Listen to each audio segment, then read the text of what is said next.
Vivian, June, and the staff were sitting together having a good time in the bar's relaxed atmosphere. "All right, I won't waste any more of your time talking. Let's go home to sleep," Vivian said suddenly with a serious expression.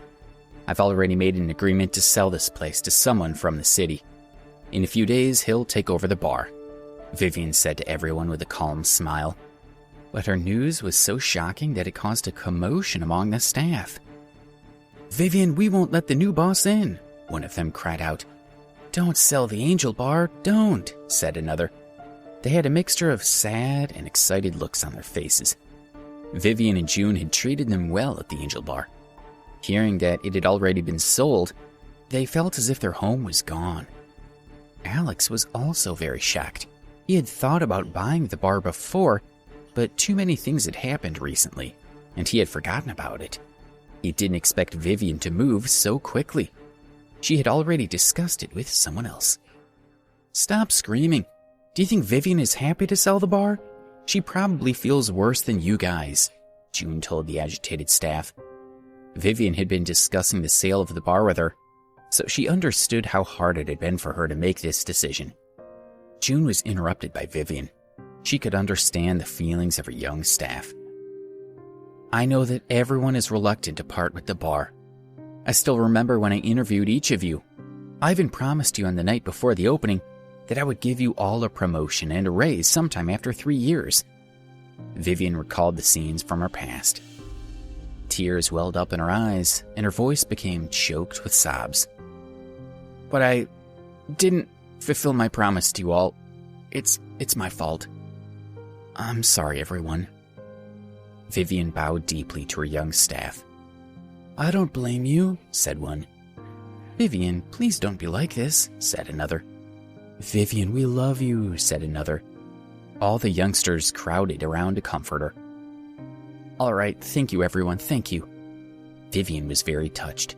With tears in her eyes, she looked at the staff around her and said, "You guys should think about it for the next few days. If anyone wants to keep working here, tell June, and I'll try talking to the new boss." Vivian had found a way out for her staff. It could be said that she had done her best. "Yo, I've heard that Angel Bar isn't bad. Hey, looks pretty good," a young man said with a chuckle as a few people walked in from outside. Although he was wearing a baseball cap, a scar that ran from his forehead to the corner of his eye was still visible. Next to him were 4 cynical-looking men that looked like him, with crooked smiles on their faces. Vivian was obviously a bit fearful when she saw the young man, and her gaze even showed traces of hatred. Alex was also surprised as he recognized the group of men. He remembered that day when they had blocked his path on the street, and he had driven toward them, forcing them to scatter and knocking some of them down. It was that day that he had mysteriously helped Kelly Phillips. Looking carefully at the young man with the baseball cap, Alex guessed that he was Henry Moore, who had been pestering Kelly. At Simon Phillips' birthday party, Simon had mentioned that Henry had been looking for revenge. Alex couldn't help but hide in the crowd, but his eyes were still fixed on Henry, observing his every move. "I'm sorry, we've closed for the night. Please come back tomorrow," a supervisor politely said with a smile as he walked over to Henry and the others. "Hey, the customer's already come in, so I chase him out. I think you need to stop working here." Henry barely looked at the supervisor.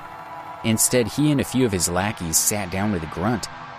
Henry glanced at the supervisor in disdain and then turned his gaze to Vivian. When Henry and the others sat down, the staff realized that someone had been standing behind them.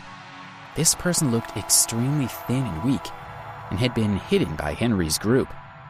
What was even more surprising was that he wore a white mask on his face, making him look like a mannequin. "You!"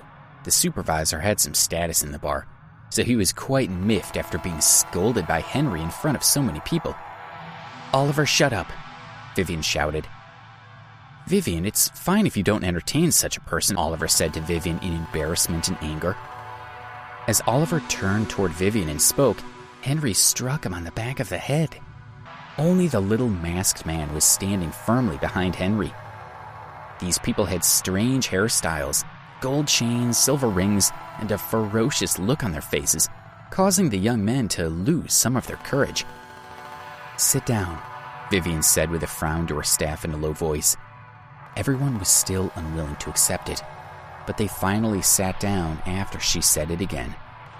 They cast their resentful gazes toward Henry and the others. Vivian took a deep breath and turned to Henry. "Henry, please let him go." Vivian was very reluctant to talk to him, as she didn't even know him. A few days ago, he had introduced himself to her and invited her out to dinner. He also invited her to a movie. How could Vivian not see his intentions? However, Henry still followed her around. She understood that he was also from a wealthy and powerful family, so she was helpless to do anything. "Release him? He just wanted to attack me. How can I, Henry, lose face in front of my friends?" Henry said in amusement. His foot ground down on Oliver's face twice. Oliver let out cries of pain. The young men in the bar shuddered slightly, feeling extremely anxious. Vivian's frown deepened as she tried to think of a way to save the supervisor. "What do you want to do?" Vivian stared at Henry and asked. She was very nervous. It seemed that Henry had come with ulterior motives that day. He casually took out his nail clippers and said lightly, "It's very simple. I came to the bar for a drink. As long as I can have my drink, I'll leave. As for this thing under my feet, it's not even worth a dime as I see it. Bring them a drink," Vivian said to the staff at the bar. The waiters glared at Henry and his companions and were about to go to the bar to serve the drinks. "Wait a minute, Vivian. My friends and I are here to cheer you on, but we won't be able to enjoy ourselves if a few pretty boys serve us drinks. It's not like you don't have any girls in here, so let the pretty girls serve the drinks. Then your guests will be better entertained." Henry looked at his fingernails under the light. Everyone, including Vivian, let out a dissatisfied sigh. However, if they wanted to send this evil guy away, they could only do as he wanted. "Girls, come with me to get some drinks to entertain our guests." Vivian ordered 4 girls to go to the bar. Each of them held a glass as they walked toward Henry and the others. Seeing Vivian and the 4 girls walk toward them, an evil glint appeared in Henry's eyes. "Henry, please." Vivian presented him with a drink. Watching him staring at her, she was both nervous and disgusted. She just wanted him to leave quickly. "Fine, I'll drink. How can I dare let Vivian down?" His gaze never left her face as his hand slowly reached out toward the glass. The moment he was about to grab it, he grabbed her hand instead. She shook violently, causing the glass to fall and shatter on the ground, while he tightly grasped her hand. The girls screamed out in shock at the same time. "Let me go! What are you doing? Ah!" Vivian screamed in terror. She felt her balance slip as she fell into someone's arms. "What am I doing? What can I do?" He looked down at Vivian's beautiful face. He was already unable to endure his feelings for her.